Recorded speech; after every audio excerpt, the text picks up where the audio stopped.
நீங்க அந்த தியரியை கேட்டா ரொம்ப ஆச்சரியமான தியரி. ஒரு தாயினுடைய கர்ப்பப்பை என்பது ஒரு கோயிலின் கர்ப்ப கிரகத்தை விட புனிதமானது. ஒரு தாயின் கர்ப்ப கிரகம் என்பது ஒரு தாயின் கருப்பை என்பது கோயிலின் கர்ப்ப கிரகத்தை விட புனிதமானது. ஏன் தெரியுமோ? அந்த முதல்ல சிசு ஒன்று உண்டாகிறதே, அந்த சிசு யாரு, எப்படி உண்டாயிற்று? தகப்பன்னு ஒருத்தர் இருக்கிறான், தந்தை. தாய் அப்படின்னு ஒரு பெண் இருக்கிறார். இவள் பெண்மையினுடைய வடிவம், அவன் ஆண்மையினுடைய வடிவம்.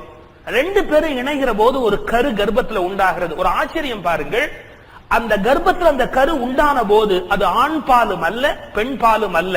சரியா சொன்னா அது பரபிரம்ம சொரூபம் இல்லையா? அந்த தாயுடைய கருவில பிண்டம்னு ஒண்ணு உருவாகிறது அல்லவா, அது என்ன அப்படின்னா அது பரபிரம்ம சொரூபம். அது ஆணும் அல்ல, பெண்ணும் அல்ல. பிரம்மம் ஆனா, பிரம்மம் பெண்ணா? ஆணும் பெண்ணும் மற்ற அமைதி நிலை, சாந்த நிலை, முழு உயிர் நிலை, அதான் பரபிரம்மம் என்று பேசப்படுகிறது. அந்த பிண்டம் இருந்த ஆனந்தத்துக்கு எல்லையே கிடையாது. ஏன்னா ஆண் பெண் என்கிற எல்லைகளை கடந்து முழுமையான சிவசக்தி ஐக்கிய வடிவமாக ஒரு பரபிரம்மமாக அது கருவுக்குள்ள இருக்கு. இதுதான சிவாலயங்கள்ல கோயிலே பண்ணி வைத்தான். அந்த சிவலிங்கம் என்பது என்ன, அந்த ஆவுடையார் என்பது என்ன, அந்த சிவலிங்கம் என்பது என்ன?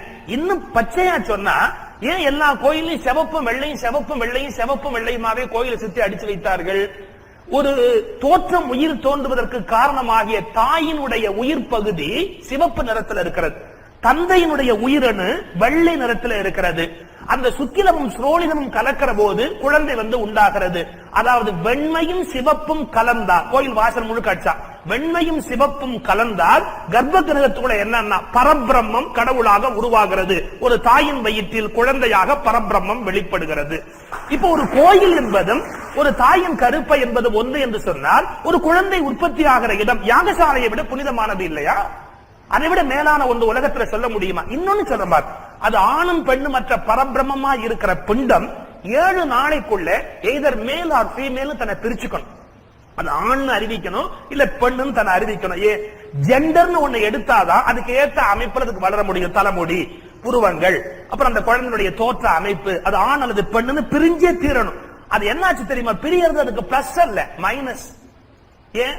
ஆணும் பெண்ணுமாய் கலந்த பரபிரம்ம நிலையில இருக்கிற அந்த பிண்டம் என்ன ஆகிறது?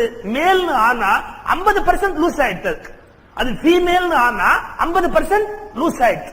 அது நஷ்டம் ஆயிடுச்சு. அதுக்கு வியாபாரத்துல நஷ்டம். 100 இருந்தது, ஆண் வந்தா 50, பெண்ணு வந்தா 50. அதனாலதான் மறுபடியும் அந்த உயிருக்கு திருமணம்னு ஒண்ணு பண்ணி வைக்கிறார்.